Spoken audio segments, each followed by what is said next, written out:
ഇന്നലത്തെ എപ്പിസോഡില് big boss ഏറ്റവും അധികം ഹൈലൈറ്റ് ചെയ്ത് കാണിച്ച രണ്ടുപേരാണ് അനീഷ് അതേപോലെ രേണുസുതി. ഇവർക്കായിരുന്നു ഏറ്റവും അധികം ഒരു സ്ക്രീൻ പ്രസൻസ് ഉണ്ടായിരുന്നതും. അതേപോലെ തന്നെ എല്ലാവരും ചർച്ച ചെയ്ത രണ്ടുപേരും അനീഷും അതേപോലെ രേണുസുതി എന്നിവരുടെ പേരുകളാണ് ഏറ്റവും കൂടുതൽ അവിടെ ചർച്ചയായത് ഫസ്റ്റ് ഡേ തന്നെ. ഇതിൽ അനീഷിനെ നമുക്കൊന്ന് മാറ്റി നിർത്താം, കാരണം ആളുടെ ഗെയിം എന്താണ് ഏതാണ് എന്ന് നമുക്ക് അറിയാനായിട്ട് ഇത്തിരി ടൈം വേണം. ഒരു കൺഫ്യൂസിങ് സ്റ്റേജിലാണ് ഇപ്പോൾ അനീഷ് എത്തി നിൽക്കുന്നത് എന്നാണ് എനിക്ക് തോന്നുന്നത്. രേണുസുതിക്കാണ് ഒരാവശ്യമില്ലാതെ ഫസ്റ്റ് ഡേ തന്നെ എല്ലാവരും ഹൈപ്പ് ഉണ്ടാക്കി കൊടുത്തത്. ശരിക്കും എന്ത് കാര്യത്തിനാണ് അപ്പാനി ശരത്തും അക്ബറും പിന്നെ അവരുടെ ആ ഒരു ഗ്യാങ് എല്ലാവരും കൂടി ആ ഒരു വഴക്കുണ്ടാക്കിയതെന്ന് എനിക്ക് ഇപ്പോഴും മനസ്സിലായിട്ടില്ല. ഇതിനപ്പുറത്തെ നെഗറ്റീവും കേട്ട് ലോകത്തുള്ള സകലമാന ടീംസിന്റെയും സൈബർ ബുള്ളിങ്ങും ഏറ്റുവാങ്ങി, കളിയാക്കലുകൾ ഏറ്റുവാങ്ങി, പിന്നെ പേഴ്സണൽ ആയിട്ടുള്ള അധിക്ഷേപവും കേട്ട് തെറിയും കേട്ട് വന്നൊരു സ്ത്രീയാണ് രേണുസുതി. ചുരുക്കി പറഞ്ഞ തീ കുരുത്തൊരു സ്ത്രീയാണ് രേണുസുതി. വളരെ സ്ട്രോങ് ആയിട്ടുള്ള ഒരു പേഴ്സണാലിറ്റിയാണ്. സ്ട്രോങ് എന്ന് പറയുമ്പോൾ വാക്ചാതുര്യം മാത്രമൊന്നും അല്ലല്ലോ. അങ്ങനെ നോക്കിയ രേണുവിനേക്കാൾ നന്നായിട്ട് സംസാരിക്കുന്ന ആളുകൾ അവിടെ ഉണ്ടാവാം.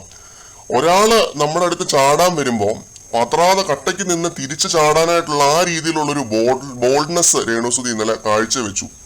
ആരൊരാൾ ചോദിക്കുന്നുണ്ട്, തലവേദന ഉള്ള ഒരാൾ എന്തിനാണ് ഇങ്ങനെ കടന്ന് ചാടുന്നത്, പിന്നെ എന്റെ നേരെ ചാടാൻ വരുമ്പോൾ എനിക്ക് എന്നാ തിരിച്ചു ചാടിക്കൂടെ എന്നാണ് രേണു തിരിച്ച് ചോദിക്കുന്നത്. എപ്പിസോഡിന്റെ അവസാനം രേണു ഫവർ അല്ല ഫയർ ആടാ എന്നൊക്കെ പറയുന്നുണ്ടായിരുന്നു. അതവിടെ എല്ലാവർക്കും ഇന്നലെ ആ ഒരു ഒറ്റ ദിവസം കൊണ്ട് മനസ്സിലായി കാണും. ശരിക്കും ഇന്നലെ രേണുവിനെതിരെ ഫൈറ്റ് ചെയ്തവർ കാണിച്ചത് വൻ മണ്ടത്തരം തന്നെയാണ്.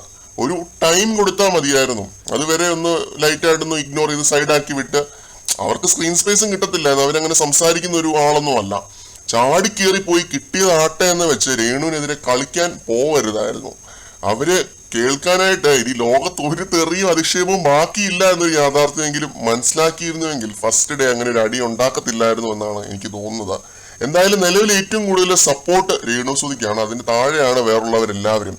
സപ്പോർട്ട് കുറവായിരുന്നുവെങ്കിലും ഹേറ്റേഴ്സ് ഇല്ലാതിരുന്ന അപ്പാനി ശരത്ത്, അക്ബർ, പിന്നെ ഷാനവാസ്, ഇവരൊക്കെ ആക്ടേഴ്സ് ആണല്ലോ ബേസിക്കലി.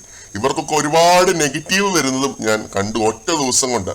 എല്ലാത്തിനും നിമിത്തമായത് ഒരൊറ്റ തലവേദനയാണ്. ഒരു കാര്യമില്ലാതെ വഴിയൂടെ പോകുന്ന തലവേദന എടുത്ത് പിടിച്ചതായിട്ടാണ് തോന്നുന്നത്. അപ്പാനി ശരത്തൊക്കെ വെറുതെ ഏണി എടുത്ത് പിടിക്കുന്ന ഒരു കാര്യമാണ് നമ്മൾ ഇന്നലത്തെ എപ്പിസോഡിൽ കണ്ടത്. അപ്പൊ ഇങ്ങനെയൊക്കെ ആയിരുന്നു. മറ്റൊരു അപ്ഡേറ്റുമായിട്ട് നമുക്ക് വീണ്ടും കാണാം.